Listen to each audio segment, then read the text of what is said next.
இதில் வியாழன் அன்று குறிப்பாக ஆண்டவராகிய இயேசு கிறிஸ்து ஞாயிற்றுக்கிழமை முதல் அடுத்த ஞாயிற்றுக்கிழமை வரைக்கும் 8 நாட்களும் ஒவ்வொரு நாளும் ஒவ்வொரு நிகழ்வு பதியப்பட்டிருக்கிறது வேதாகமத்தில். வியாழக்கிழமை நிகழ்வு, அந்த நிகழ்வை ஓரளவுக்கு நாம் வாசித்திருப்போம், நமக்கு ஒரு சில விஷயங்களை கவனித்து கற்றுக்கொண்டிருப்போம். ஆனால் இன்றைக்கு கர்த்தராகிய இயேசு கிறிஸ்துவோடு நாம் சற்று நெருக்கமாக அவரிடத்தில் உட்கார்ந்து அவரை பார்க்கும் பொழுது நாம் இன்னும் நம்மிடத்தில் வளர்த்து கொள்ள வேண்டிய முக்கியமான காரியங்களை படித்து கொள்வதற்கு கர்த்தர் இன்றைக்கு கிருபை செய்வார். கண்களை மூடி செபித்து கர்த்தருடைய வார்த்தைக்குள்ளாக நம்மை ஒப்புக் கொடுக்கலாம். மகா பரிசுத்தமுள்ள நல்ல பிதாவே, நீர் ஆசீர்வதித்திருக்கிற இந்த அற்புதமான மாலை பொழுதுக்காய் ஸ்தோத்திரம். கர்த்தர் எங்களோடு கூட பேசுகிற ஒவ்வொரு வார்த்தையும் மிக முக்கியமானது. கவனித்து கற்றுக்கொள்கிற கிருபை எங்களுக்கு தாங்க. இந்த அற்புதமான வேலையை ஆசீர்வதித்து கொடுங்க. உம்முடைய நாம மாத்திரம் மகிமைப்பட ஒப்புக் கொடுக்கிறோம். இயேசு கிறிஸ்துவின் விலையேற பெற்ற நாமத்தில் தாழ்மையோடு அர்ப்பணித்து ஜெபிக்கிறோம் நல்ல பிதாவே, ஆமென். என்னோடு கூட லூக்கா எழுதின சுவிசேஷம் 22வது அதிகாரம்.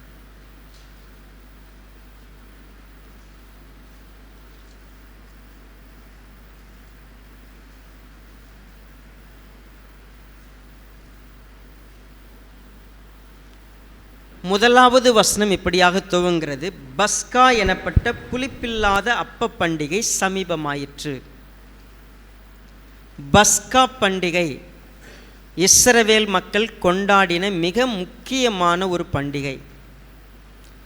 3 பண்டிகைகள் விமரிசையாக கொண்டாடப்படும்.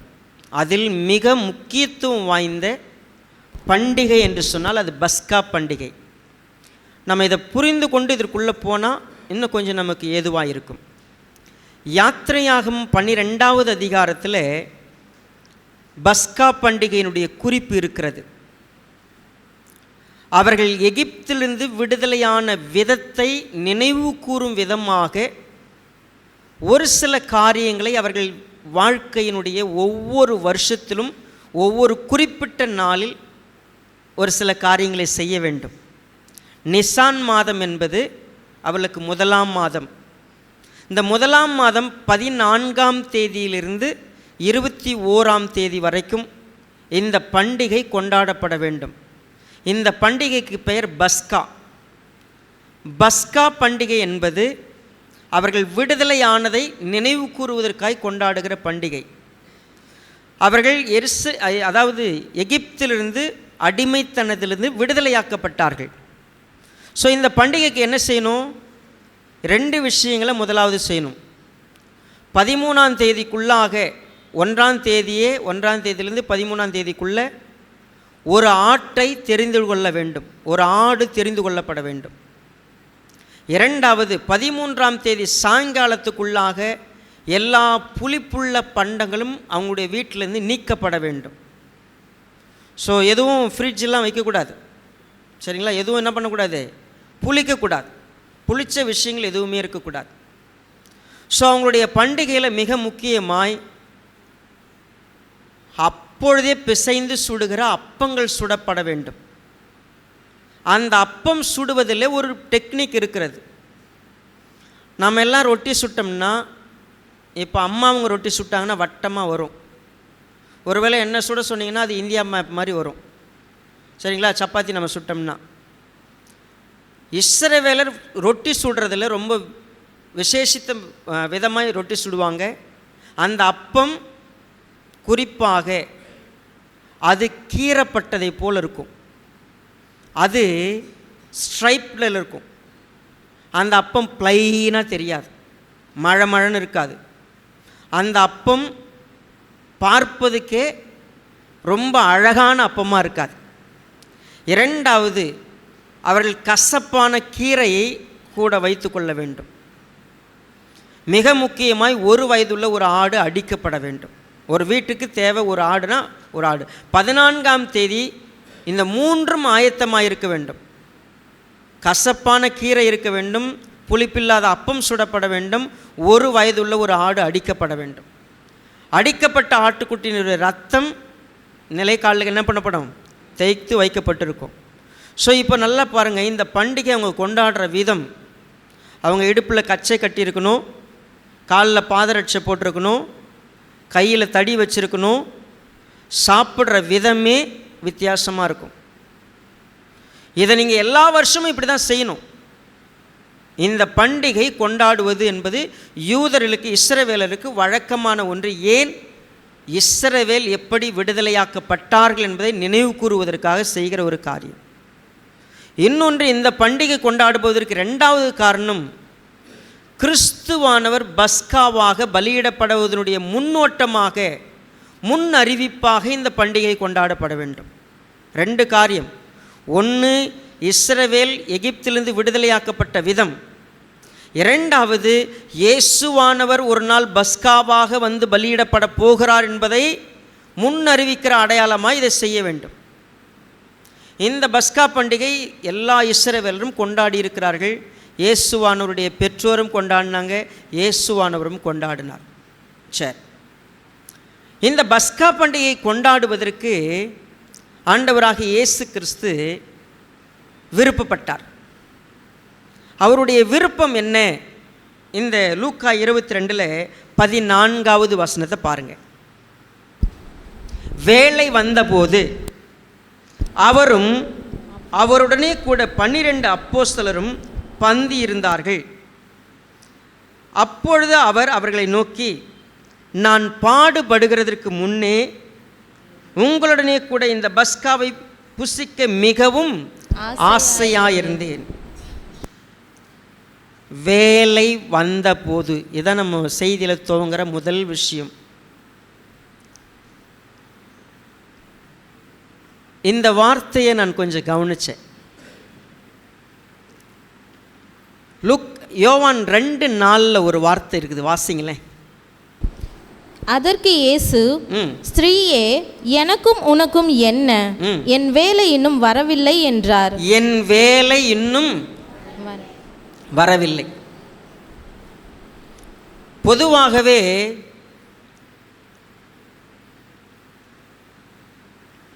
எல்லாம் விதிங்க அப்படின்னு பேசுகிறோம்ல. ஆக்சுவலாக தேவனை தெரியாதவர்கள் அப்படி சொல்லலாம். நம்முடைய வாழ்க்கை இருக்குல்ல, everything God planned and perfectly executed in his own time.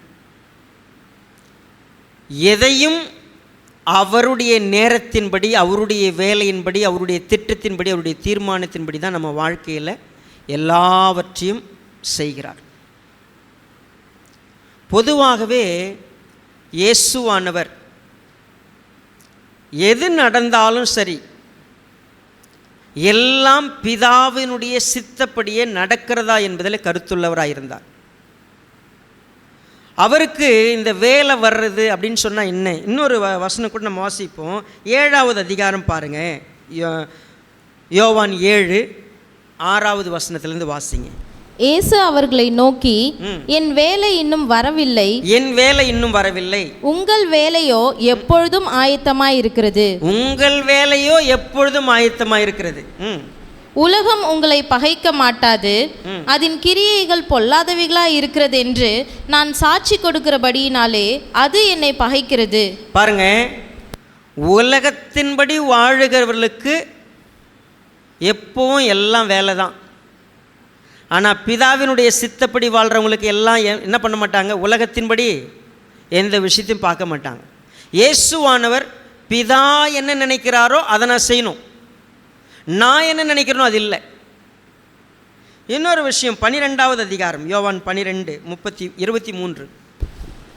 அப்பொழுது இயேசு அவர்களை நோக்கி, மனுஷகுமாரன் மகிமைப்படும்படியான வேலை வந்தது.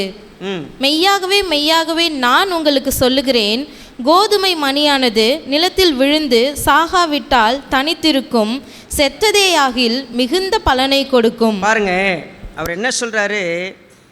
மனுஷகுமாரன் மகிமைப்படும்படியான வேலை வந்திருக்கிறது. அதிலே 17வது அதிகாரம் 1வது வசனத்தை பாருங்கள். யோவான் 17:1. இயேசு இவைகளை சொன்ன பின்பு தம்முடைய கண்களை வானத்துக்கு ஏறெடுத்து, பிதாவே, வேலை வந்தது. பாருங்க, நான் இப்போ உங்களுக்கு 4 இடத்துல உங்களுக்கு இந்த விஷயத்தை காமிச்சேன். ஸ்திரீயே, இன்னும் என்னுடைய வேலை வரவில்லை. அதாவது அவங்களுடைய சகோதரர்கள் கேட்குறாங்க, ஏன் நீங்கள் பண்டிகைக்கு வரல? ஏன் வேலை இன்னும் வரல? உங்கள் டைம் இருக்குது, நீங்கள் போங்க. ஒரு விஷயம் நல்லா புரிஞ்சுக்குங்க. நம்ம இந்த வேதத்தை படிக்கும்போது வேதம் நம்மக்கிட்ட ஒரு சில விஷயங்களை நுணுக்கமாக நம்ம அறிந்து கொண்டு நம்ம அதன்படி செயல்படணுங்கிறதுக்காக நம்மக்கிட்ட பேசும்பொழுது we have to look for God's own time. தேவன் நம்முடைய வாழ்க்கையில் என்ன திட்டம் வச்சிருக்கிறாரு, அவர் என்ன விரும்புகிறாருன்னு தேடுறது நம்ம வாழ்க்கையில் இருந்துச்சுன்னா நம்ம அவசரப்பட்டு எதையும் செய்ய மாட்டோம். நான் எப்போ பெண் பார்க்கணும், எப்போ திருமணம் பண்ணணும், எப்போ குழந்தை பெற்றெடுத்துக்கணும், எந்த வாழ்க்கையில் என்னெல்லாம் செய்யணும், இதெல்லாம் எனக்கு தெரியுமாங்க அப்படின்னு கேட்டால், என் வேலை இது இல்லைன்னு உங்களால் டிசைன் பண்ண முடியும்.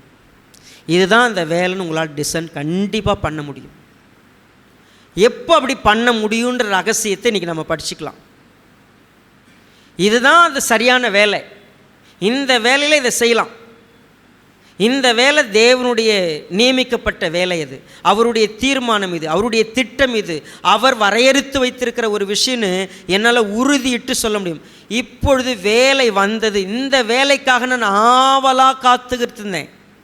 இந்த சாப்பாட்டை சாப்பிட்றதுக்கு நான் ஆசையாக இருந்தேன். இந்த கடைசி பந்தியை நான் எதிர்நோக்கிக்கிட்டு இருந்தேன், எப்போ இது வரும் அப்படின்னு. இந்த லாஸ்ட் சப்பர் இருக்கு, கடைசி சாப்பாடுங்க. இந்த சாப்பாடு அப்படின்னு சொன்னால் ஃபெலோஷிப். சரி, நம்ம சாப்பாடெலாம் ஆக்சுவலாக நம்ம இந்திய கலாச்சாரத்தில் நம்ம எப்போ வேணால் சாப்பிட்டுக்கிறோம், எப்படி வேணால் சாப்பிட்டுக்கிறோம், தனித்தனியாக சாப்பிட்றோம். விரும்பின நேரத்தில் ஒன்று போய் கிச்சன்லேயே உட்காந்து சாப்பிட்ருவோம், இல்லை பெட்ரூமில் உட்காந்து சாப்பிடுவோம், எல்லா இடத்துலையும் சாப்பிடுவோம். ஆனால் சாப்பாடு அப்படிங்கிறது அது ஒரு ஃபெலோஷிப்பை குறிக்கிற ஒரு விஷயம். ஃபெலோஷிப் அப்படின்னு சொன்னால், நான் என் சகோதரரும் எனக்கு உறவுமாய் இருக்கிறவர்களோடு கடைசியாய் நான் சாப்பிடுவதற்கு ஒரு வேலை இருக்கிற. அதுக்கப்புறம் அஃபிஷியலாக I don't have anything to do with them. நான் கூட எதுவுமே இல்லை. I am going to suffer. நான் பாடுகளை அனுபவித்து மரிக்கப் போகிறேன். கடைசியாக சாப்பிட்ற சாப்பாடு அது, அதுவும் பஸ்கா. இந்த பஸ்கா சாப்பாட்டை நான் சாப்பிடணுங்கிறது 33 வருஷமாக நான் வெயிட் பண்ணேன். இந்த நாளுக்காக, இந்த நேரத்துக்காக, இந்த வேலையை எதிர்பார்த்தேன். நான் ஆவலோடு எதிர்பார்த்தேன், ஆசையாக எதிர்பார்த்தேன். என்னது ஆசை அவருக்கு? ஏன் அவர் ரொம்ப ஆசைப்பட்டார்? ஏன் அவர் ரொம்ப ஈகராக இருந்தார்? ஆங்கிலத்தில் என்ன போட்டிருக்குதுன்னா ஈகர்னு இருக்குது. ஈகர்னு என்ன தெரியுங்களா? அது எப்போ எப்போ எப்போன்னு காத்துக்கிட்டு இருக்கிறது. ஒரு விஷயத்துக்காக நான் எப்போன்னு எப்படி காத்துக்கிட்டு இருப்பேன்னா, அது ரொம்ப நாளாக எனக்கு அது அந்த விஷயத்தில் ஏதோ ஒரு தேவை இருக்குது, அந்த விஷயத்து மூலமாக ஏதோ ஒன்று நடக்க போகுது. அப்போ என்னது அது? நம்ம அந்த வியாழன் இரவை குறித்து நிறைய தியானம் நம்ம எடுத்திருப்போம்ல. ஆனால் இன்றைக்கி உட்காந்து வேலை வந்தது, பந்தியை ஆயத்தப்படுத்திட்டாங்க. அவர் சொல்கிறாரு, நான் இதுக்காக ரொம்ப ஆசையோடு இருந்தேன். இந்த வேலையை கர்த்தர் எனக்கு நியமிக்கணும்னு ஆசையாக இருந்தேன். நியமிச்சிட்டார். I have come to that time. So அவர் அதை சொன்ன மாத்திரத்தில் அடுத்த வசனம் இப்படியாக இருக்கிறது. அப்பொழுது அவர் அவர்களை நோக்கி, நான் பாடுபடுகிறதற்கு முன்னே உங்களுடனே கூட இந்த பஸ்காவை புசிக்க மிகவும் ஆசையாயிருந்தேன். தேவனுடைய ராஜ்யத்திலே இது நிறைவேறும் அளவும் நான் இனி இதை புசிப்பதில்லை என்று உங்களுக்கு சொல்லுகிறேன் என்று சொல்லி அவர் இது லாஸ்ட் சாப்பாடு.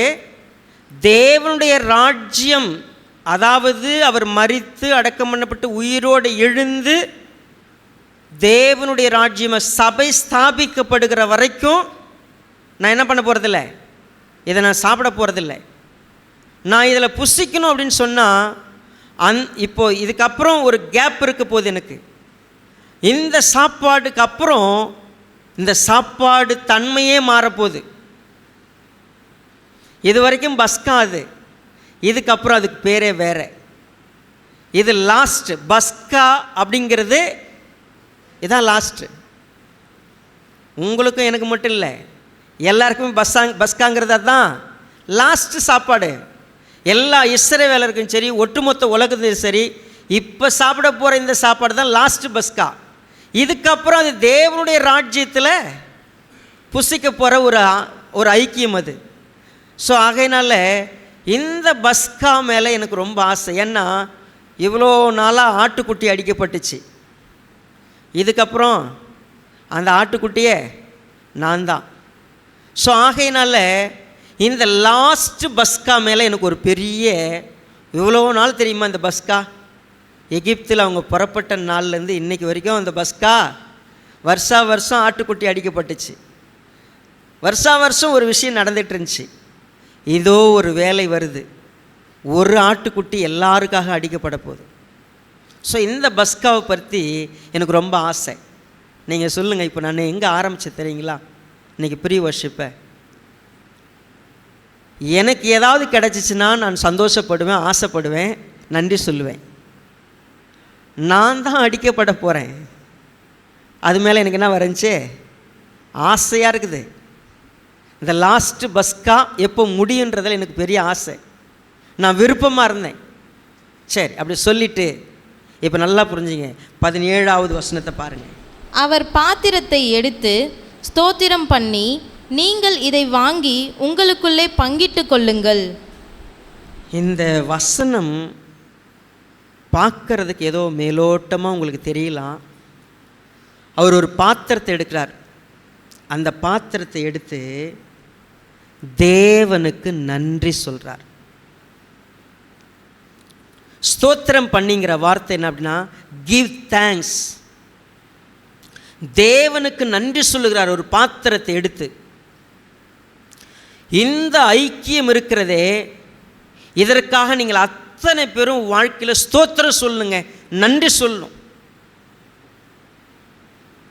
கடைசியாக ஒரு பந்தி நான் உங்க கூட உட்கார்ந்துருக்கிறேன். இந்த பந்தியில் யார் யார் இருக்கிறா தெரியுமா? என்னை காட்டி கொடுக்க போகிறவன் இருக்கிறான், என்னை மறுதளிக்கிறவன் இருக்கிறான், யார் இதில் பெரியவனு சண்டை போடுறவன் இருக்கிறான்.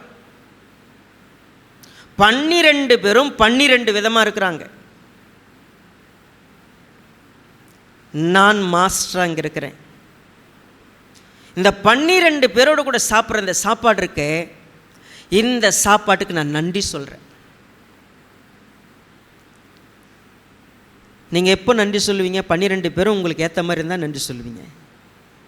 12 பேரும் உங்களுக்கு பிடிச்ச மாதிரி இருந்தால், எல்லாம் சூப்பராக இருந்துச்சுன்னா சந்தோஷத்தில் ஐயோ ஸ்தோத்திரம்னு சொல்லுவோம். 12 விஷயமா இருந்தால் ஸ்தோத்திரம் சொல்லுவோமா? நம்ம ஸ்தோத்திரம் சொல்ல மாட்டோம், நம்ம நன்றி சொல்ல மாட்டோம். அவர் பாத்திரத்தை எடுத்து தேவனுக்கு ஸ்தோத்திரம் பண்ணார். ஏன் தெரியுமா? அதாவது ஒரு கிராட்டிடியூட் இல்லாதவங்க, ஒரு தேங்க்ஸ் இல்லாதவங்க, புரிந்து கொள்ளாதவங்க, அவரை யாருன்னே இன்னும் தெரிஞ்சிக்காதவங்க, அவரை விரும்பாதவங்க, அவரை வெறுக்கிறவங்க, அவரை வேண்டான்னு மறுதளிக்கிறவங்க, அவர் கூட இருக்கிற 12 பேரும் 12 விதமான குணத்தோடு உள்ளே உட்கார்ந்துருக்குறாங்க. சாப்பாடு, வீடு, அது ஒரு குடும்பம். அது அந்த குடும்பத்தில் நான் அவங்க கூட சாப்பிட்றதுக்கு ஆசைப்படுறேன், நான் அவங்களுக்காக நன்றி சொல்கிறேன். நீங்கள் தேவனுக்கு நன்றி சொல்லுவீங்களா உங்களுக்கு கொடுக்கப்பட்ட எல்லாருக்காக? ஏன்னா 12 விதமாக இருக்குல்ல. என்னை சுற்றி இருக்கிற யாரும் சரியாக தான் நன்றி சொல்கிறேன். எங்கள் அப்பா ரொம்ப நல்லவர், தேங்க்யூ லார்ட். எங்கள் அம்மா ரொம்ப நல்லவங்க, தேங்க்யூ லார்ட். என் பிள்ளைங்க எல்லாம் ஒழுக்கமாக இருக்குது, thank you Lord. We can say thanks. ஆனால் எதுவுமே சரியில்லை, நம்ம தேங்க்ஸ் சொல்லுவோமா அப்படின்னு கேட்டால் சொல்ல மாட்டோம். ஆனால் ஆண்டவராக இயேசு கிறிஸ்து தேங்க்ஸ் சொல்கிறார். எதுக்கு தெரியுங்களா? இந்த சாப்பாட்டை தேவன் ஒருத்தர் அவருடைய தீர்மானத்தின்படி ஆயத்தம் பண்ணியிருக்கிறார். இந்த ஒரு ஐக்கியத்தை ஆயத்தம் பண்ணியிருக்கிறார். அவருடைய தீர்மானம் அது, அவருடைய வேலை வந்திருக்கிறது. இவையெல்லாம் ஆக்சிடெண்ட்டாக நடக்கலை. இவையெல்லாம் என்ன பண்ண தெரியுமா? அது இஷ்டத்துக்கு நடக்கிறதுக்கு இல்லை. தேவன் எல்லாவற்றையும் அதினதின் காலத்தில் நேர்த்தியாய் செய்கிறவர். இந்த காலத்தை நியமித்திருக்கிறார். அதில் யூதாஸ் இருப்பாங்க, அதில் பேதுரு இருப்பார், அதில் பொவர்னகேஸ் இருப்பாங்க, எல்லாரும் இருப்பாங்க. I have a family. ஒரு முந்திரி கோட்டை இருக்குது. எந்த நேரமும் பின்னால் போய் சதி செய்கிறது ஒன்று இருக்குது. எந்த நேரமும் அவசரப்படுற அவன் குடுகுடுன்னு எல்லாம் பண்ணுற ஒரு ஆள் இருக்கிறான். எல்லாம் நடக்குது. I give thanks.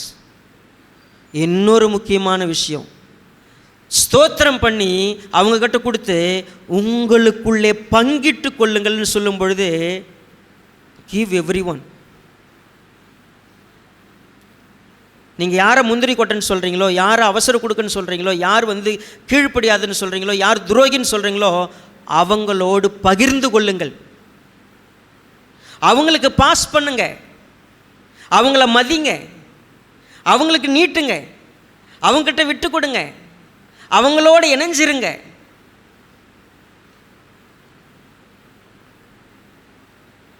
நான் இந்த வேலைக்காக காத்திருந்தேன். ஏன் தெரியுமா? இந்த வேலை என்னன்னு எனக்கு தெரியும். நான் இந்த சாப்பாட்டுக்காக ஆசையாக இருந்தேன். இந்த சாப்பாடு இருக்க, இந்த சாப்பாட்டை பற்றி உங்களுக்கு என்ன தெரியும்? நீங்கள் வாரம் கம்யூனின்னு என்ன பண்ணுறீங்க தெரியுமா? அப்போ அப்படியே ஆசீர்வதிச்சு கொடுத்துன்னு அப்பத்தை சாப்பிட்ருவீங்க, திராட்சை ரசம்னு குடிச்சிட்டு ஸ்தோத்திரம் ஆண்டு அப்படி ஏதோ ஒரு பக்தியாக ஏதோ ஒன்று பண்ணிட்டு போயிடுவீங்க. ஆக்சுவலாக இந்த சாப்பாட்டுக்கு என்ன அர்த்தம் தெரியுமா உங்களுக்கு? நீங்கள் உண்மையாகவே யாரோடு கூட இணைக்கப்பட்டிருக்கீங்க தெரியுமா? இயேசுவோடு இணைக்கப்பட்டிருக்கிறீங்க. இயேசு தான் இந்த வீட்டினுடைய தலைவர். அங்கே ஒரு பேதுரு இருப்பார், அங்கே ஒரு யூதாஸ் இருப்பார், அங்கே ஒரு யாக்கோபு யோவான் இருப்பாங்க. அங்கே இருக்கிற 12 பேரும் 12 விதமாக இருப்பாங்க. அந்த 12 பேர் மத்தியில் கர்த்தர் உங்களை இணைத்து வைத்து ஒரு திட்டத்தோடு ஒரு தீர்மானத்தோடு தேவன் நியமித்து வச்சிருக்கிறாருன்னு ஏன் நம்ம புரிஞ்சிக்கிறது இல்லை? நீங்கள் தேவனுக்கு நன்றி சொன்னீங்களா? நீங்கள் குறை மட்டும்தானே சொல்லுங்கிறீங்க. இது வரைக்கும் உங்களுக்கு இருக்கிற குடும்பத்தை பற்றி உங்களுக்கு குறை தாங்க. நீங்கள் இருக்கிற சபையை பற்றி உங்களுக்கு குறை தான். எந்த நாளும் குறை, எந்த நாளும் வருத்தம், எந்த நாளும் புலம்பல். நான் உட்காந்து புலம்பிக்கிட்டே இருக்கிறேன். நான் எப்போ தேவனுக்கு நன்றி சொல்ல போகிறேன்? என் வாழ்க்கையில் நான் புலம்புகிற வரைக்கும் ஐக்கியப்படுறதுக்கு தகுதி இல்லாதவன்.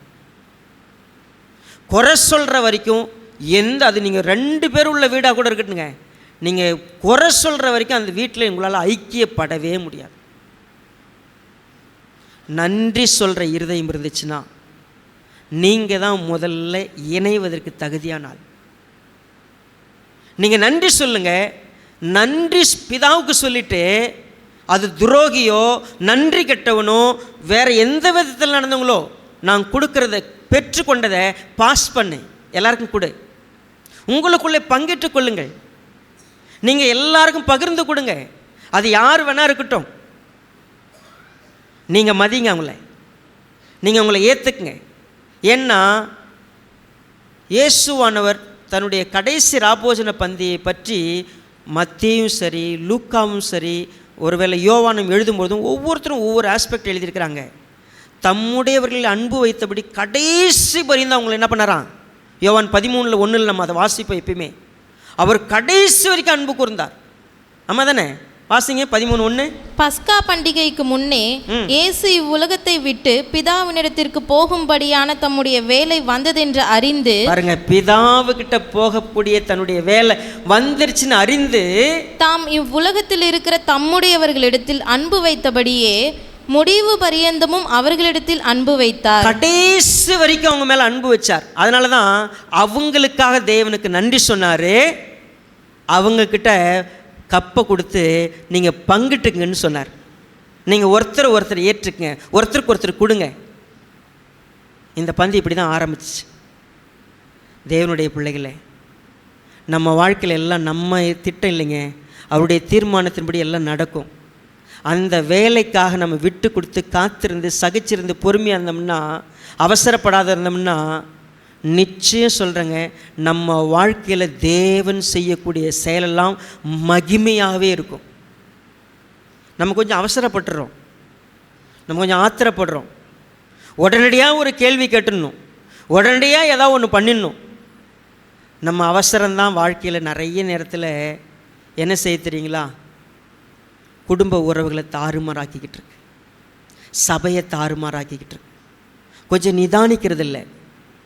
நிச்சயமாய் தேவன் ஒரு அனாதி தீர்மானத்தின்படி திட்டத்தின்படி என்னை கொண்டு வந்து வச்சிருக்கிறார். நான் என்ன செய்யணும் தெரியுமா, என்னை கொண்டு வந்து வைத்திருக்கிற அந்த உறவுக்காக தேவனுக்கு நன்றி சொல்லணும். அவங்களுக்கு நான் எப்பொழுதும் கொடுக்கிறவனாக இருக்கணும், பிடுங்கிறவனா இல்லை, எடுத்துக்கிறவனா இல்லை, பங்கிட்டு கொடுக்கிறவனா நான் இருக்கணும். நான் கொடுக்கிறவனாக இருக்கிறேன், எடுத்துக்கொள்ளுகிறவன் இல்லை, நான் கொடுக்குறேன். நான் தேவனுக்கு நன்றி சொல்கிறேன். என் வாழ்க்கையில் என் பொறுப்பை நான் ஒழுங்காக செய்கிறேன், நான் தேவனுக்கு நன்றி சொல்கிறேன். லெட்ஸ் இந்த இடத்துல நின்றுட்டு கர்த்தர் என்ன செஞ்சாருன்னு பார்க்கலாம் வாங்க. லூக்கா 22:18 தேவனுடைய ராஜ்யம் வருமளவும் நான் திராட்சைப்பழ ரசத்தை பானம் பண்ணுவதில்லை என்று உங்களுக்கு சொல்லுகிறேன் என்றார். பாருங்க, தேவனுடைய ராஜ்யம் வருகிற வரைக்கும் நான் இந்த திராட்சைப்பழ பானத்தை நான் என்ன பண்ண போகிறதில்ல, பானம் பண்ண போகிறதில்ல. சரி, இப்படி சொல்லிட்டு என்ன செஞ்சார் பாருங்க. பின்பு அவர் அப்பத்தை எடுத்து ஸ்தோத்திரம் பண்ணி அதை பிட்டு அவர்களுக்கு கொடுத்து, இது உங்களுக்காக கொடுக்கப்படுகிற என்னுடைய சரீரமாய் இருக்கிறது, என்னை நினைவு கூறும்படி இதை செய்யுங்கள் என்றார். பாருங்க, பஸ்காவில் ஒரு புதிய காரியத்தை கர்த்தர் செய்கிறார். அவர் வழக்கமாக சொன்னார், நானே வாசலுங்கனாரு, நானே நல்ல மேய்ப்பன்னு சொன்னார், நானே மெய்யான திராட்சை செடின்னு சொன்னார்.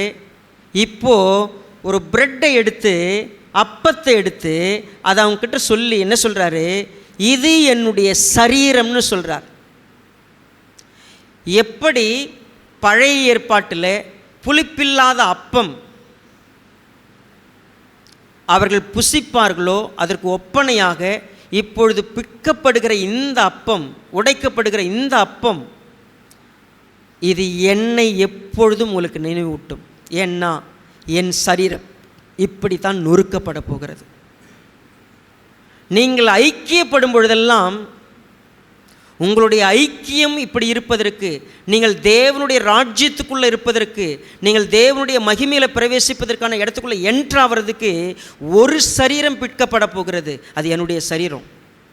நீங்கள் கம்யூனியனில் பிரெட்டை கையில் வாங்கும் பொழுதெல்லாம் இந்த சரீரம் பிற்கப்பட்டதுனால நான் அவருடைய சரீரத்தில் இணைக்கப்பட்டிருக்கிறேன்றது எப்பொழுதும் மறந்துடக்கூடாது. நம்ம ஈஸியாக என்ன தெரியுமா செய்வோம், நம்முடைய சுய நலத்தினால, நம்முடைய கேரக்டர்களால் சீக்கிரமாக இந்த அப்பத்திலேருந்து, ஒருவேளை அந்த சரீரத்தை இணைக்கப்பட்டதுலேருந்து ஏதோ ஒரு காரணம் சொல்லி விலகி இருக்க பார்ப்போம். நீங்கள் எடுத்துக்கங்களேன், இந்த பாஸ்டர் சரியில்லை, அந்த ஆன்டி சரியில்லை, இந்த ஐயா சரியில்லை, இந்த யூத்து சரியில்லை, அவங்க சரியில்லை. உடனடியாக நான் என்ன செய்வேன் தெரியுங்களா, நான் ஏதாவது ஒன்று என்னை சைலண்ட் ஆக்க பார்ப்பேன். என்ன சர்ச்சு போங்க, நான் அமைதியாக இருக்க பார்ப்பேன், விலகி இருக்க பார்ப்பேன். ஒன்று நல்லா புரிஞ்சுக்கங்க, நீங்கள் இணைக்கப்படுறதுக்காக ஒருத்தர் பிற்கப்பட்டார். நான் ஒரு சபையில் இணைக்கப்பட்டிருக்கிறேன்னு சொல்கிறதா, நான் ஒவ்வொரு முறை இதில் கை வைக்கும் பொழுது அந்த சரீரம் என்னை இணைப்பதற்காக, என்னை தகுதிப்படுத்துவதற்காக, தேவனுடைய ராஜ்யத்துக்குள்ளே என்னை கொண்டு வந்து சேர்க்கறதுக்காக பிற்கப்பட்டது என்பதை நினைவு கூறும் வண்ணம் தான் நான் ஒவ்வொரு முறையும் அதை நான் பங்கெடுக்கிறேன். யார் யார் கூட பங்கெடுக்கிறேன், மறுபடியும் சொல்கிறேன், பேதுரு கூட தான், யூதாஸ் கூட தான், எல்லாரும் கூட தான் நான் பங்கெடுக்கிறேன். இயேசுவும் அங்கே இருக்கிறார். இந்த சபையில் எல்லாம் இயேசு கிறிஸ்துவாக மாறில்ல. ஒரு சிலர் அப்படி வீக்காக இருக்கிறாங்க, ஒரு சிலர் பலவீனமாக இருக்கிறாங்க, உண்மை. பட் நான் ஒவ்வொரு முறையும் அப்பத்தை கை வைக்கும் பொழுதெல்லாம் எனக்காக பிற்கப்பட்டவரை நான் நினைவு கூறுகிறேன். எனக்காக அடிப்பட்டவர், நான் அதை நான் நினைவு கூறுறேன். அடுத்தது என்ன செஞ்சார், போஜனம் பண்ணின பின்பு அவர் அந்தபடியே பாத்திரத்தையும் கொடுத்து, இந்த பாத்திரம் உங்களுக்காக சிந்தப்படுகிற என்னுடைய இரத்தத்தினாலாகிய புதிய உடன்படிக்கையாய் இருக்கிறது என்றார். பாருங்க, ஒரு புதிய உடன்படிக்கையின் அடையாளமாய் அவருடைய ரத்தம் சிந்தப்பட்டதை அறிமுகப்படுத்துகிறார். இதுக்கு முன்னாடி திராட்சை ரசம் அவங்க குடித்தாங்க, அவங்க புளிப்பில்லாத அப்பத்தை சாப்பிட்டாங்க. இதெல்லாம் ஆல்மோஸ்ட் சொல்லப்போனால் பஸ்காவில் நினைவு கூறுதலுக்காக செய்யப்பட்டது. இப்போ சாப்பிட்ற சாப்பாட்டில் இந்த திராட்சைப்பழ ரசம் ஒன்றை நினைவுபடுத்தும், நான் சிந்த போகிற ரத்தத்தை நினைவுபடுத்தும். அந்த ரத்தம் புதிய உடன்படிக்கை. இந்த புதிய உடன்படிக்கை என்ன செய்கிறது? எபிரேயர் 10 நம்ம ஒன்று வாசிக்கிறோம். 19வது வசனம் பாருங்கள். எபிரேயர் 10:19.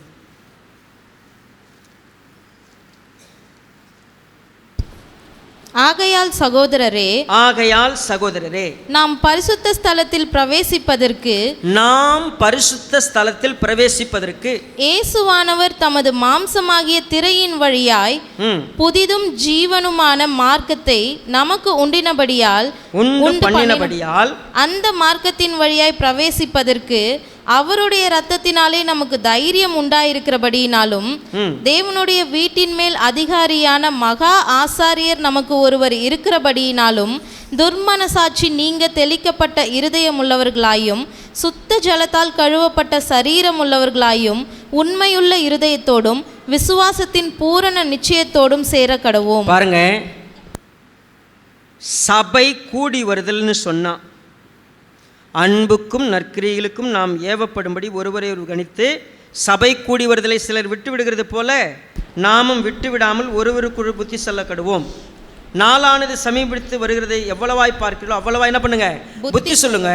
அப்ப சபைக்குள்ள வரும் பொழுதெல்லாம் நான் எதனால உள்ள வரேன்? இயேசுவானவர் தமது மாம்சமாகிய திரையின் வழியாக என்ன பண்ணாரு? புதிதும் ஜீவனுமான ஒரு மார்க்கத்தை எனக்கு என்ன பண்ணியிருக்கிறாரு? உண்டு பண்ணியிருக்கிறார். அந்த மார்க்கத்தின் வழியை பிரவேசிப்பதற்கு அவருடைய ரத்தம் தான் காரணம். அவர் சிந்தின ரத்தம் தான் என்னை அங்கே தேவனுடைய ராஜ்யத்துக்குள்ளே கொண்டு வந்து சேர்த்துருக்குது. அந்த இடத்துக்குள்ளே நான் வந்துட்டேன். இப்போது மகா பரிசுத்த ஸ்தலத்துக்குள்ளே நான் பிரவேசிக்கிற பாக்கியத்தை பெற்றுட்டேன். இப்போ நான் அவருடைய சரீரத்தில் இணைக்கப்பட்டிருக்கிறேன். இப்போ இந்த இணைப்பு இந்த உலகத்திலேருந்து என்னை வேறு பிரித்து கொண்டு வந்து அவர் கூட இணைச்சிருக்குது. நான் ஏதோ சபைக்கு வர்றதை ஊருக்கா தொட்டுக்கிறது இல்லைங்க. வாழ்கிற வாழ்க்கையில் சும்மா கொஞ்ச நேரம் வந்து ஏதோ ஒரு பைபிள் படிப்பேன், ஒரு மெசேஜ் கேட்பேன், திரும்பி ஏஞ்சி போயிடுவேன். நான் இன்றைக்கி ஒருவேளை நாளை காலைல வரணும், இன்றைக்கி வர்றது ரொம்ப சிரமமான, ஒருவேளை தூரமாக இருக்கிறவங்களுக்கு வர முடியாது. பட் நான் இங்கே பக்கத்தில் இருந்துக்கிட்டு இன்றைக்கி சாயங்காலம் போயிட்டு நாளைக்கு நான் கொஞ்சம் யோசிக்கிறேன், எனக்கு வேறு ஒரு வேலை இருக்குது. ஆக்சுவலாக இதுக்குள்ளே வர்றதுங்கிறது எவ்வளவு ஜாக்கிரதையாய் பார்க்கப்பட வேண்டிய விஷயம். எப்பொழுதெல்லாம் சபை கூடி வருதல் இருக்கிறதோ அப்பொழுதெல்லாம் நான் அங்கே போய் இருக்கணும். ஏன் நான் இருக்கணும்? என் கிறிஸ்துவானவர் எனக்கு ஒரு புதிய மார்க்கத்தை உண்டு பண்ணியிருக்கிறார், ஒரு புதிய வழியை உண்டு பண்ணியிருக்கிறார். அவருடைய இரத்தத்தினால, அவர் பட்ட பாடுகளினாலே என் வாழ்க்கையில் ஒரு பெரிய மாற்றத்தை கொண்டு வந்து வச்சிருக்கிறார். நான் அந்த பெரிய மாற்றத்துக்குள்ளே வரும்பொழுது நான் இன்னும் நான் யாராக இருந்தேனோ அவனாகவே இருக்கக்கூடாது. யாராக இருந்தேன்? நான் காட்டி கொடுக்குறவன் தான், நான் மறுதளிக்கிறவன் தான், நீ பெரியவனா நான் பெரியவனான்னு பார்க்குறவன் தான். முக்கியமாக இந்த 3 காரியத்தையும் இந்த நாளில் கடைசியாக நீங்கள் எல்லாருமே சிலுவை தியானம் 7 வார்த்தை தியானிப்பாங்கல்ல வெள்ளிக்கிழமை, அது இல்லைங்க கடைசியாக ஆண்டவர் பேசுனது. அவர் கடைசியாக சீசர்களை பார்த்து சொன்ன முக்கியமான வார்த்தை தான் ரொம்ப அவசியமானது. வியாழக்கிழமை நைட்டே பேசிட்டார். இயேசுவானவர் பேசின கடைசியான வார்த்தை சிலுவை வார்த்தை, ஓகே, தட்ஸ் ஃபைன். ஆனால் சீசர்கள்கிட்ட மட்டுமே பேசின மிக முக்கியமான 3 ஸ்டேட்மெண்ட்டை தான் அவர் இந்த லார்ட்ஸ் சப்பரை இன்ஸ்டியூட் பண்ணும்போது சொன்ன முக்கியமான விஷயம். அது என்னது? அது லூக்கா 22.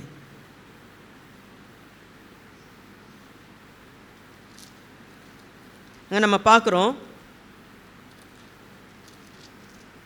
21வது வசனம். பின்பு இதோ என்னை காட்டிக் கொடுக்கிறவனுடைய கை என்னுடனே கூட பந்தியில் இருக்கிறது. தீர்மானிக்கப்பட்டபடியே மனுஷகுமாரன் போகிறார், ஆனாலும் அவரை காட்டி கொடுக்கிற மனுஷனுக்கு ஐயோ என்றார். ரொம்ப அற்புதமாக முதல் ஸ்டேட்மெண்ட். நான் சாப்பாடை ஆயத்தம் பண்ணிட்டேன், ஐக்கியத்தை ஆயத்தம் பண்ணிட்டேன், இதுக்காக என்னையே கொடுத்துட்டேன், எல்லாம் நான் செஞ்சிட்டேன்.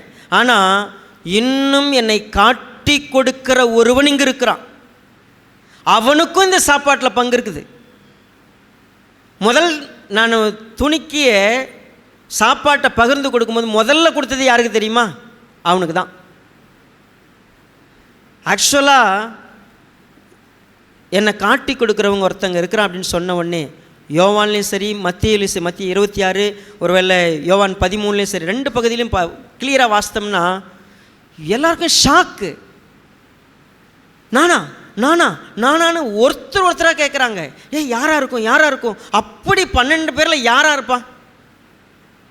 இந்த 12 பேரும் ஒரே இடத்துல சாப்பிட்டவங்க, ஒரே இடத்துல தூங்கினவங்க, ஊழியத்துக்கு போனவங்க, இன்னும் சொல்லப்போனால் பிசாசை துரத்தினவங்க, இன்னும் சொல்லப்போனால் சுகம் அளித்தவங்க, இயேசுவானுடைய உபதேசங்களை முழுசாக கேட்டவங்க. இந்த 12 பேரில் ஒருத்தன் என்னை காட்டி கொடுக்க போகிறான். அவன் காட்டி கொடுத்து ஒன்று நான் சிலுவைக்கு போக போகிறதில்லை. தீர்மானிக்கப்பட்டபடியே என்ன தேவன் ஏற்கனவே தீர்மானிச்சாரோ அதான் நடக்க போகுது. ஆனால் அந்த தீர்மானத்துக்கு ஒருத்தங்க வந்து மொழி எழுதுறான் பாரு, என் பேரை எழுதிங்க அதில், சரிங்களா? ஏற்கனவே தீர்மானம் போட்டாச்சு. அவர் அப்படி தான் மறிக்க போகிறாரு. அவன் சொல்கிறான், நீங்கள் எதுக்கு தனியாக போடுறீங்க, என் பேரை அதில் எழுதிருங்க. ஹலோ, நம்ம வாழ்க்கையில் ஒரு சில நேரங்களில் பாதிப்பு வருங்க. நம்ம அந்த பாதிப்பை சந்திச்சாகணும், ஒரு இழப்பை சந்திச்சாகணும், ஒரு வேதனையும் ஒரு வருத்தத்தையும் நம்ம வாழ்க்கையில் கடந்து போவோம். அது தேவன் ஏற்கனவே நியமிச்சிருப்பார். ஆனால் அதுக்கு தான் பேரை எழுதின்னு ஒரு சிலர் வந்து நிற்பாங்க. நம்ம குடும்பம் கெட்டு போகிறதுக்கு, நம்ம குடும்பம் அழியிறதுக்கு, இல்லை நாம் அழியிறதுக்கு ஒரு சிலர் அவங்களா வந்து நிற்பாங்க. அவங்க பேச்சு, அவங்க நடத்தை, அவங்க விஷயங்கள்லாம் காரணமாக இருக்கும். அவங்க கூட நம்ம ஒன்றா சாப்பிட்ருப்போம், அவங்க கூட ஒன்றா தூங்கியிருப்போம், எல்லாம் நடக்கும். ஆனால் அவங்க காட்டி கொடுப்பாங்க. அவங்க காட்டி கொடுக்கட்டும். அவங்க காட்டி கொடுத்தாலும் அவங்களுக்கு சோறை முதல்ல ஊட்டி கொடுக்கறது நாமளாக இருக்கணும். யூதாஸுக்கு சாப்பாட்டை ஃபஸ்ட்டு நான் கொடுக்குறேன் அவனுக்கு. அவன் என்னை காட்டி கொடுக்கட்டும், ஆனால் நான் ஊட்டி விடுறேன். ஐயோ, மனுஷகுமாரன் நியமிக்கப்பட்டபடி போகிறார். ஆனால் வலியே வந்து தான் பேர் அதில் மொழி எதுன ஒருத்தர் இருக்கிறான் பாரு, அதையோ பாவம் அவன். ஆக்சுவலாக 3 பேரை நம்ம கவனிக்க போகிறோம் இதில். ஒன்று யூதாஸ், இன்னொன்று பேதுரு, இன்னொன்று ஒட்டுமொத்த சீஷர் கூட்டம். இந்த யூதாஸ் அப்படின்னு சொல்கிற ஒரு கேரக்டருக்கு பாருங்களேன், பணப்பையை வச்சிருக்கிறது, பொறுப்பாளி, எல்லா விஷயத்திலும் கண்ணும் கருத்துமாக கவனமாக இருந்தாலும், பொருளாளர், எல்லா வேலையும் அவங்ககிட்ட இருந்துச்சு. ஆனால் எப்பொழுதும் அவனுடைய சிந்தை உலகத்துக்குரியதா பொருளுக்குரியதா இருந்ததுனால, தேவனை பற்றி கொண்டிருக்க மனதில்லாதிருந்தபடினால கேடான சிந்தைக்கு கர்த்தர் அவனை விட்டுட்டார். இந்த சாப்டரை படிக்கும் பொழுதே கொஞ்சம் கவனிச்சிங்கன்னா 3வது வசனத்தை பாருங்கள், 22:3. அப்பொழுது 12 ஒருவனாகிய ஸ்காரியோத்து என்னும் மறுபேர் கொண்ட யூதாசுக்குள் சாத்தான் புகுந்தான். ஒருத்தனுக்குள்ள சாத்தான் புகுந்து விளையாட முடியும். நல்லா புரிஞ்சுங்க. இப்போது நம்ம ஆக்சுவலாக கர்த்தர் ஒரு ஐக்கியத்தை கொடுத்துருக்கிறாரு, ஒரு சபையை கொடுத்துருக்கிறாரு, நம்ம எல்லோரும் இணைஞ்சிருக்கிறோம். இங்கே வந்து விசுவாசத்தை பற்றி தான் படிக்கிறோம், விசுவாசிக்கணும்னு கற்றுக்குறோம், கர்த்தரை நம்பணும்னு கற்றுக்குறோம், கர்த்தரோடு இருக்கணும்னு கற்றுக்குறோம். ஆனால் இதுக்குள்ளவே உட்கார்ந்துக்கிட்டு நம்ம சிந்தையை கேடான சிந்தைக்கு இடம் கொடுத்துக்கிட்டே இருந்தோம்னா சாத்தான் முழுமையாக அவனுடைய கட்டுப்பாட்டுக்குள்ளே நம்மளை கொண்டு போயிடுவான். ஆண்டவர் ஊட்டினா கூட உணர்வு இருக்காது. ஆண்டவர் என்ன பேசினாலும் கேட்க மாட்டாங்க. எவ்வளவு சொன்னாலும் பாருங்க, இவ்வளவு பெரிய விஷயம் நடக்குது. என்ன நடக்குது? அவர் சொல்கிறாரு, இந்த அப்பம் என்னுடைய சரீரம், இந்த திராட்சை ரசம் என்னுடைய உடன்படிக்கை, ரத்தத்தை குறிக்கிற ஒரு விஷயம். இது எல்லாம் கவனிக்கிற சூழ்நிலை, நாம் அடிக்கப்பட போகிறேன், நாம் பாடுபட போகிறேன், இதெல்லாம் விளக்கம் படுத்திகிட்டு இருக்கிறாரு. ஆனால் அவங்க சிந்தையில் நேரம் ஆயிடுச்சு, அவனுக்கு காசு கொடுக்குறேன்னு சொன்னானுங்க, 30 வெள்ளி காசாச்சு, அவன் கொடுக்கலாம், என்ன பண்ணுறது, இவர் இப்போ தான் தனியாக இருக்கிறாரு, இப்போ சரியான நேரமாக இருக்கும்.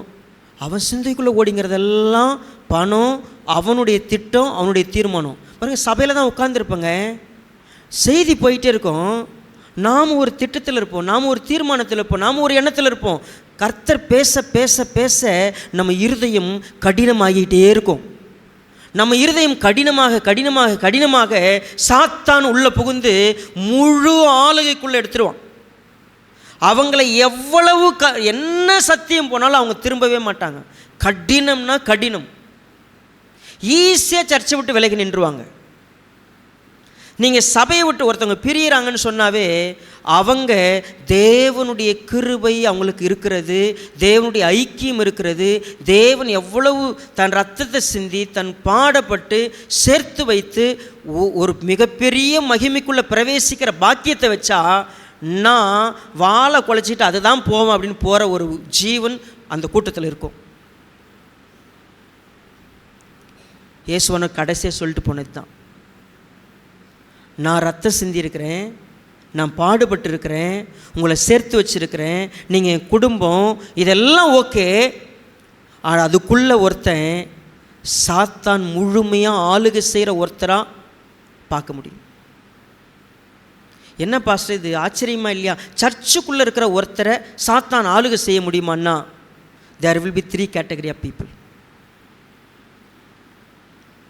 முழுமையாக சாத்தானுடைய ஆளுகைக்கு தன்னை விட்டு கொடுத்துட்டவங்க. அவங்க எந்த காலத்துலேயும் ஒரு செய்தியை கேட்டு கூட உணர்வடைய மாட்டாங்க. சபை திடீர்னு பார்த்தா ஒரு 2 மாதத்துக்கு வருவாங்க, அப்புறம் வரான்னு நிற்பாங்க, அவங்க இஷ்டத்துக்கு போவாங்க, அவங்க வருவாங்க, அவங்க என்ன வேணால் செஞ்சுக்கிட்டு இருப்பாங்க. அவங்களுக்கு they have own plan, they have all reasons to say. நீங்கள் இதே பந்தியில் தான் இருப்பாங்க. அவங்க பந்தியில் இருந்துக்கிட்டே அவங்க சிந்தை வேறு மாதிரி இருக்கும்.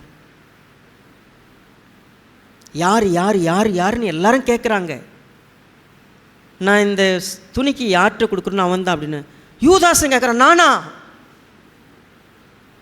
ஏன் எப்படிங்க கேட்க முடியும்? பிளான்லாம் பண்ணிட்டான், எல்லாம் பண்ணிட்டான், அவன் கேட்குறாங்க எல்லோரும் முன்னாடி, நானா அப்படின்னு. சரியாக தான் சொல்லிட்ட, நீ தான். எனக்கு புரியலைங்க என்ன அப்படின்னா, காட்டி கொடுக்க போகிறேன்னு எல்லா திட்டமும் உள்ளத்தில் இருக்குது, ஆனால் வெளியில் எல்லோரும் முன்னாடி என்ன கேட்குறான்? நானாங்க. எப்பட்றா உன்னால் அப்படி முடியுது? என்ன காரணம் தெரியுமா? சாத்தான் அவனுக்குள்ளே பூந்துட்ட பிற்பாடு அவன் பேசுகிற எல்லாம் அவன் பேசலை. யார் பேசுறது? சாத்தான். கடைசி பந்தி நான் இதுக்கு ரொம்ப ஆசையாக இருந்தேன். இந்த கடைசி பந்தி ஏன் தெரியுமா ரொம்ப ஆசையாக இருந்தேன்? நான் என் உயிரை கொடுத்து என் ரத்தத்தை சிந்தி நான் அடிக்கப்பட்டு நான் என்ன செய்ய உருவாக்குறனோ அந்த உருவாக்குதலை புரிஞ்சிக்கிட்டு விடுதலையாகி என்னோட கூட இணைஞ்சிருக்கிறவங்க கொஞ்சம் பேர் தான். கடினப்பட்டு சாத்தானுக்கு இடம் கொடுத்து போகிறவங்க கொஞ்சம் பேர் இருப்பாங்க. எனக்கு ஐயோ இதெல்லாம் அவங்களுக்கு நடக்கக்கூடாதுன்னு நான் விரும்புகிறேன். அவன் பிறவாத இருந்தானால் நலமாக இருந்திருக்கும். பிறந்து தொலைஞ்சி தன்னை அப்படி அடிமையாக விட்டு கொடுத்துட்டான். அலோ யூதாஸை பார்த்து தயவுசெய்து இன்னைக்காவது உணர்ந்துக்கோ, நீ யூதாஸா இருக்காத. யூதாஸா மட்டும் வாழ்க்கையில் இருந்துடாத. நீ அதுக்கு பதில் நீ பிண்டமாக போயிருந்தனா பரவாயில்ல, தாயின் கருவிலேயே நீ கருவழிஞ்சு போயிருந்தனா கூட பரவாயில்ல, பிறந்து யூதாஸா மட்டும் போயிடாத. நீ பிறந்தது நீ அப்படி ஒரு ஆளாக போயிடக்கூடாது. சாத்தான் கட்டுப்பாட்டில் நீ வாழ்கிற மனுஷனாக மாறிடாத. நான் கடைசியாக சொல்லிட்டு போகிறது அதுதான். என் கூடவே சாப்பிடுவேன், என் கூடவே இருப்பேன். இந்த பந்திக்கு உனக்காக நான் கர்த்தருக்கு நன்றி சொல்லி உனக்காக எல்லாத்தையும் விட்டு கொடுப்பேன், எல்லாம் செஞ்சுக்கிட்டு இருப்பேன். கடைசியில் நீ சாத்தான் உட்புகுந்த நபராக இருந்து என்னை விட்டு ஓடி போகிற ஒரு நபராக இருக்கிறத பார்க்குறப்போ நான் உண்மையாகவே வருத்தப்படுறேன். சரி, 2வது நபர் யார்? 24வது வசனம்.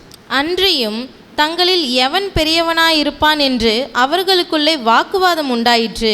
நீங்கள் யோசிங்களேன், இந்த வசனத்தை நீங்கள் படிக்கிறீங்கள, ஒரு பந்தியை ஆயத்தமாக்கி சாப்பிட்டுனுக்குறாங்க. அங்கே இப்போ முக்கியமாக 2 விஷயம் நடந்திருக்குது. அவர் சொல்லிட்டாரு, இது கடைசி பந்தி, இதுக்கப்புறம் நான் என்ன பண்ண போகிறேன், மரிக்க போகிறேன், அதுக்கப்புறம் நான் இதெல்லாம் நடக்க போகுது, நான் திரும்ப வந்து தேவனுடைய ராஜ்யத்தில் தான் இதை புசிப்பேன், இதெல்லாம் சொல்லிகிட்டு இருக்கிறாரு. அப்போ சொல்லிவிட்டு முக்கியமாக ஒன்று சொல்லிட்டாரு, சாத்தான் உட்புகுந்த நபராக நீங்கள் இருக்கக்கூடாது, உண்மையவே காட்டி கொடுக்குறவனா நீங்கள் மாறக்கூடாதுன்னு சொன்ன அந்த சூழ்நிலையில் எல்லாரும் விசாரிச்சுக்கிட்டு இருக்கிறான், யார் யாருன்னு தேடிக்கிட்டு இருக்கிறாங்க. ஓரளவுக்கு அடையாளம் கண்டுபிடிச்சிட்டாங்க. இப்போது அண்ணன் எப்போ எந்திரிப்பான், திண்ணை எப்போ காலியாகுன்ற கதையில் இயேசுவானவருக்கு அப்புறம் யார் பெரிய ஆளாக இருப்பா? என்ன கூட்டம் இது! உண்மையவே அங்கே இருக்கிறவங்க அத்தனை பேரும் அந்த இப்போ 11 பேர் அங்கே இருக்கிறாங்க. இந்த 11 பேருக்குள்ளே சண்டை வருதுங்க, யார் பெரிய ஆளாக இருக்கிறது.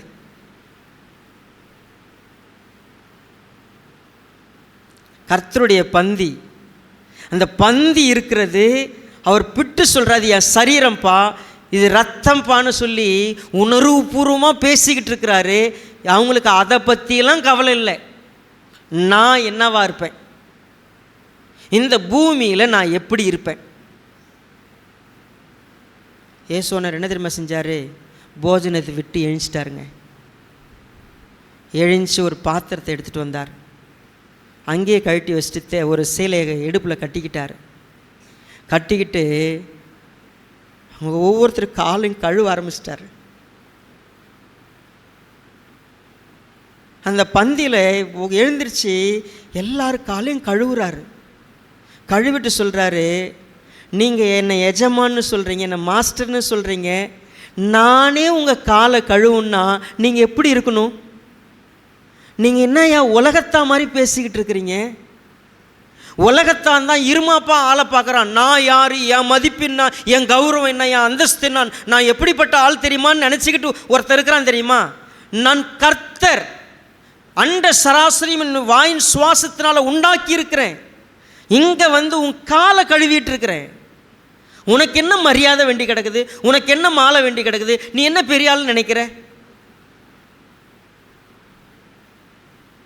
என்ன ஏன் யார் பெரிய ஆள்னு பேசுறதுக்கா சர்ச்சுக்கு வந்த நீ உன்னை பெரிய ஆள்னு காட்டிக்கணும் இல்லை, நீ ஒரு பெரிய ஆள்னு நினைக்கணும் இல்லை. நான் வந்து உன் காலை கழுவுறேன். நான் இந்த பந்திக்காக ஆசையாக இருந்தேன், உங்களுக்கு சொல்லி கொடுத்துட்டு போகணும்ப்பா. தயவு செய்து உன் பேருக்காக, புகழுக்காக, அந்தஸ்துக்காக, கௌரவத்துக்காக வாழவே வாழாத. என்னை மதிக்கலை, என்னை அவமானப்படுத்திட்டாங்க, பரியாசம் பண்ணிட்டாங்க, என்னை அசிங்கமாக சொல்லிட்டாங்க, என்னை இப்படி பண்ணிட்டாங்க. என்ன நீ யாரு? கர்த்தரா? என்ன போகிறவன் வரவெல்லாம் துப்பிட்டு போக போகிறான். நான் இறங்கி வந்து உன்னை மீட்கிறதுக்கு விட்டு கொடுத்தனா நீ என்னையா, என்ன வாழ்க்கையில் இருக்கிற? ஒருத்தன் துரோகிங்க காட்டி கொடுத்துக்க போயிட்டான், இன்னொருத்தங்க நான் நான் நான் நான் என் பந்தி, என் வீடு, என் வீட்டில் இருக்கிற இப்படி தான் இருக்கிறீங்க. ஆனால் நான் உனக்காக தான் ரத்தம் சிந்துறேன், உனக்காக தான் என் உயிரை கொடுக்குறேன். அப்படி இருக்காதீங்கப்பா. ஒருத்தன் பிறக்காதுன்னு தானே நல்லா இருந்திருக்கும். நீங்கள் தயவு செய்து இன்றைக்காவது புரிஞ்சுங்க, வாழ்க்கையில் எந்த இடத்துலையும் கௌரவத்தை பார்க்கவே பார்க்காத, உனக்குன்னு ஒரு மேன்மையை வச்சுக்காத, உனக்குன்னு ஒரு பொசிஷனை வச்சுக்காத, நீ எங்கேயும் நின்றுடாத, கீழே இறங்கி வா, இறங்கி அடிமட்டத்துக்கு வா. மாஸ்டர், நான் பந்தியில் உட்காந்து, நீங்கள்லாம் எனக்கு சர்வ் பண்ணுறவங்க, நான் சர்வ் பண்ணுறவங்கள உட்கார வச்சுட்டு நான் இறங்கி வந்து உங்களுக்கு சர்வ் பண்ணுறேன். நான் ஒரு முன் உதாரணத்தை உங்களுக்கு காமிச்சிருக்கிறேன். இந்த சபையில் நான் அப்படிங்கிற இடத்துல யாருமே இருந்துடாதீங்க. நீங்கள் யார்? நீங்கள் யார்? ஒன்றுமே இல்லை. மண்ணுன்னு நினைவு கூறணும். நான் ஒன்றுமே இல்லை, எனக்கு என்ன அந்தஸ்து, எனக்கு என்ன ஒரு கேடர், ஒன்றுமே கிடையாது. ரெண்டாவது, ரொம்ப முக்கியமாக நம்ம புரிஞ்சிருக்க வேண்டிய அவசியமான பாடம் கர்த்தர் சொல்லி கொடுத்தார். மூன்றாவது மிக முக்கியமான பாடம், 31வது வசனம்.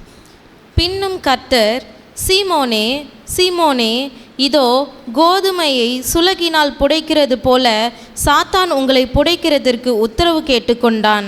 பாருங்க, தமிழில் தான் இந்த வார்த்தை ரொம்ப அழகாக ப்ளூரலில் கொடுக்கப்பட்டிருக்கிறது. சீமோனே சீமோனேன்னு கூப்பிட்றார். 2 பேரா 1 பேரா? ஒரே ஆள் தான் இல்லையா?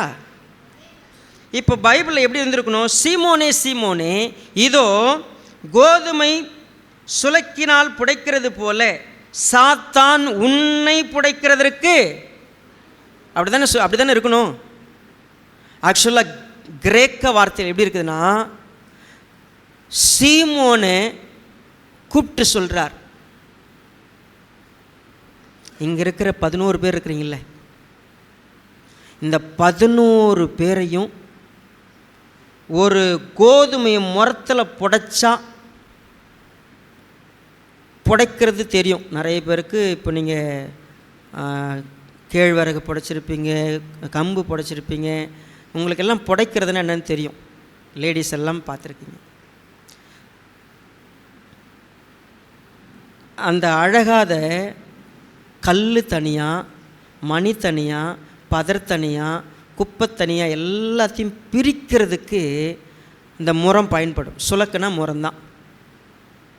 சாத்தான் யூதாஸ்குள்ளே புகுந்துட்டான். 11 பேர் இருக்கிறீங்கல்ல, என்கிட்ட வந்து பர்மிஷன் கேட்டுனுக்கிறான். என்ன பர்மிஷனு? கொஞ்சம் வாய்ப்பு கொடுங்க, இவங்க விசுவாசத்தெல்லாம் ஒன்றும் இல்லைன்னு நான் காட்டிடுறேன். பர்மிஷன் கேட்டுனேக்கிறான். இவங்கெல்லாம் இப்போ ஜனவரிலேருந்து விசுவாசம் படிச்சுனே இருக்கிறாங்க. இவங்க விசுவாசம்லாம் சும்மா அப்படி தூத்துனா போதும், இதெல்லாம் கோதுமை மணி மாதிரி தெரியுதா உங்களுக்கு? இல்லை, இதெல்லாம் என்னதான் பதறு. இது மேலே பார்த்தா கோதுமை மாதிரியே தெரியுங்க, ஆனால் அது பதர். சரியா? உண்மையாகவே சொல்லிட்டுனா கொஞ்சம் எனக்கு ஒரு சான்ஸ் கொடுத்து பாருங்க, நிச்சயமாக உங்களுக்கு விரோதமான ஒரு வாழ்க்கைக்கு ஈஸியாக போயிடுவாங்க. பிசாசானவன் வானத்திலிருந்து மின்னலை போல் விழுகிறத நான் என்ன பண்ணேன்? பார்த்தேன். உண்மையாகவே பிசாசானவன் பலமிழந்து விட்டான். அதனால் அவன் யுத்தம் பண்ணாமல் இருக்க போகிறதில்லை. அவனுக்கு வாய்ப்பு கொடுக்கப்படுகிறது. நீங்கள் உலகத்தில் இருக்கிற வரைக்கும் உங்கள் விசுவாசம் சோதிக்கப்படும். நீங்கள் சபைக்குள்ளே நிலைச்சிருக்காதபடி, இந்த ஐக்கியத்துக்குள்ளே நிலைச்சிருக்காதபடி, நீங்கள் கர்த்தரோடவே நெருங்கி இருக்காதபடி, அவருடைய பந்தியில் எப்பொழுதும் நீங்கள் உணர்வோடு அவரை மதித்து நீங்கள் ஒன்றும் இல்லாமல் ஊழியக்காரனாகி கர்த்தருக்கு மகிமையாக வாழ்கிறதுக்கு ஒப்பு கொடுக்கறது நீங்கள் முடிவு பண்ண மாத்திரத்தில் சாத்தான் பக்கத்தில் பர்மிஷனோடு நிற்கிறான் உன் விசுவாசத்தை சோதிக்கிறதுக்கு. பயப்படாத, உனக்காக நான் என்ன பண்ணிக்கிட்டேன்? அடுத்த வசனம் பாருங்கள். நானோ உன் விசுவாசம் ஒழிந்து போகாதபடிக்கு உனக்காக வேண்டிக் கொண்டேன். நான் வேண்டிக்கிட்டேன்ப்பா. இப்போ நீங்கள் கவனிக்கிறீங்களா ஒரு வித்தியாசம் யூதாஸுக்காகவும் பேதுருக்காகவும்? நல்லா புரிஞ்சுக்கங்க. யூதாஸ் காட்டி கொடுக்கக்கூடாதுன்னு கர்த்தர் என்ன பண்ணல? ஜெபம் பண்ணல. ஆனால் பேதுரு மறுதலிச்சாலும் அவன் விசுவாசம் மட்டும் ஒழிஞ்சு போயிடக்கூடாது. ஏன்னா இந்த 11 பேர் இருக்கிறாங்க பாருங்கள், இவங்கெல்லாம் யார் அப்படின்னு பார்த்தீங்கன்னா, நீங்கள் நினச்சிக்காதீங்க ஒரு சில நேரங்களில் இடறுவது முற்றிலும் இடறுவது வேறு. ஒரு சில நேரங்களில் இடறுகிறவங்களை கர்த்தர் எப்படி பார்க்குறாருன்னு நீங்கள் புரிஞ்சுக்கணும். அப்படின்னா லூக்கா 22 பாருங்கள், 28வது வசனத்தை பாருங்கள். மேலும் எனக்கு நேரிட்ட சோதனைகளில் என்னோட கூட நிலைத்திருந்தவர்கள் நீங்களே. எனக்கு நேரிட்ட எல்லா சோதனையிலும் யார்? நீங்கள் தான் என்ன பண்ணீங்க? நிலைச்சிருந்தீங்க. ஆகையால் என் பிதா எனக்கு ஒரு ராஜ்யத்தை ஏற்படுத்தினது போல நானும் உங்களுக்கு ஏற்படுத்துகிறேன்.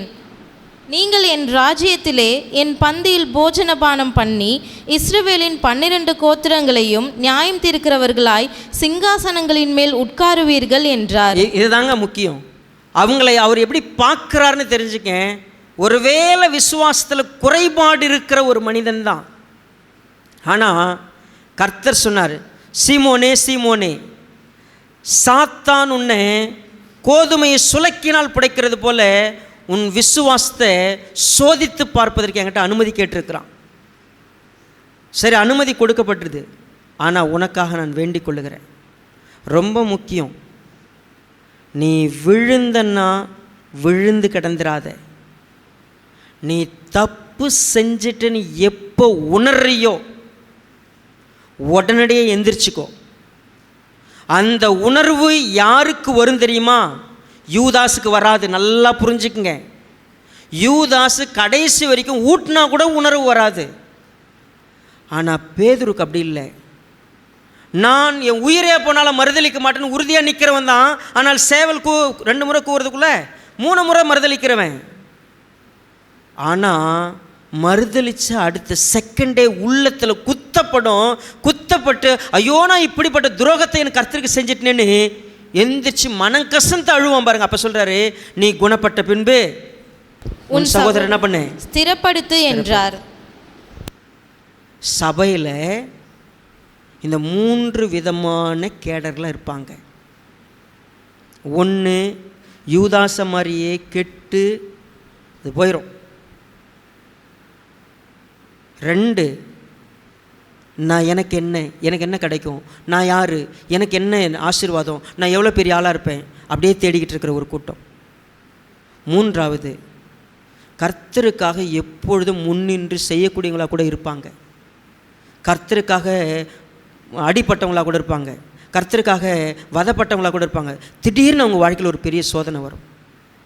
விசுவாசம் பலவீனப்படும். விசுவாசம் பலவீனப்பட்டுச்சு ஒழிஞ்சு போகிற அளவு கூட மாறுறதுக்கு வாய்ப்பு இருக்குது. கர்த்தர் சொன்னார், ஆறுதலாக சொன்னார், நான் உனக்காக வேண்டிக் கொள்கிறேன். உன் விசுவாசம் ஒழிஞ்சிடக்கூடாதுன்னு உனக்காக வேண்டிக்கிறேன். அதனால தான் கொலோசியர் 2:6 இப்படி சொல்லுது பாருங்கள்.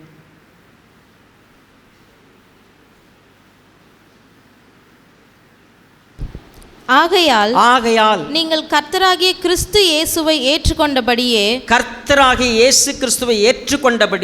அவருக்குள் வேர் கொண்டவர்களாகவும் அவர் மேல் கட்டப்பட்டவர்களாகவும் அவருக்குள் நடந்து கொண்டு நீங்கள் போதிக்கப்பட்டபடியே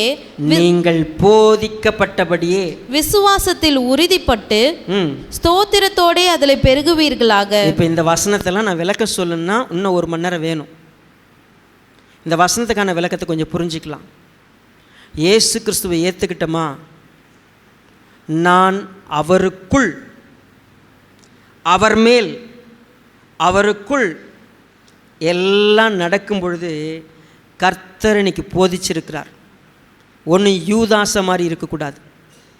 பேதுரு மாதிரி இருக்கிற சூழ்நிலை ஒருவேளை விசுவாச தடுமாற்றம் வந்தாலும் உடனடியாக மனம் திரும்பி நான் இன்னொருவர் ஸ்திரப்படுறதுக்கு காரணமாக மாறணும். ரொம்ப முக்கியமாக சபை அப்படிங்கிற ஒரு விஷயத்துக்குள்ளே வரும்பொழுது நான் போட்டி இல்லாமல் முழுமையாக ஒப்பு கொடுக்குறவங்களா மாறணும். சபையை நான் எப்படி தெரியுமா பார்க்கணும்?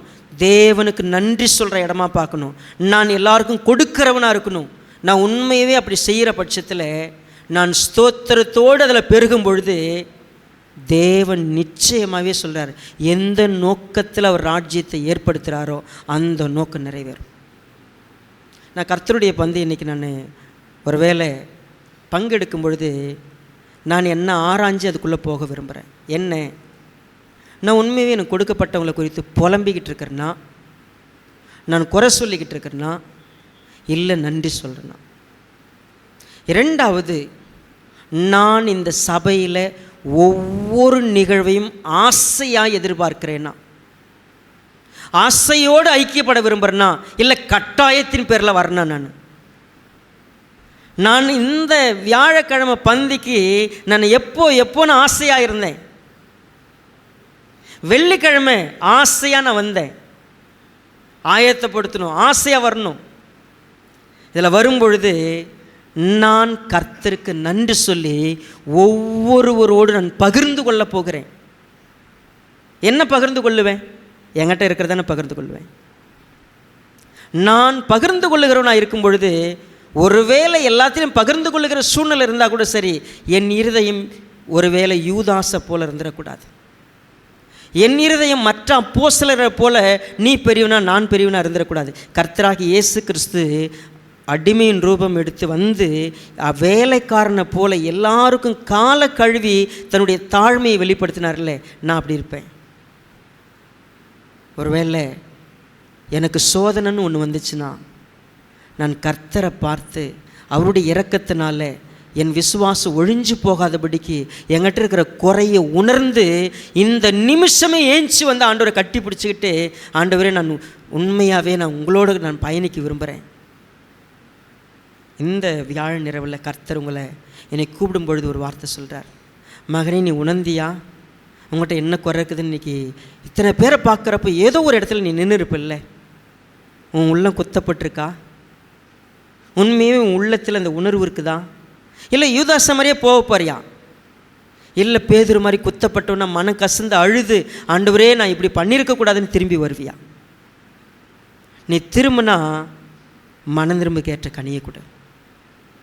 இந்த பந்தியில் கை வைக்கும் பொழுது, கர்த்தாவே நான் இந்த பந்திக்கு பாத்திரவான் இல்லை, ஆனால் நீங்கள் என்னை மன்னிக்கிறீங்க, நான் இதுக்குள்ளே கை வைக்க போகிறேன், என் வாழ்க்கையில் இந்த நாள்லேருந்து ஒரு புதிய மாற்றம் இருக்கட்டும். தீர்மானம் பண்ணலாமா? கர்த்தர்கிட்ட ஒப்பு கொடுக்கலாமா?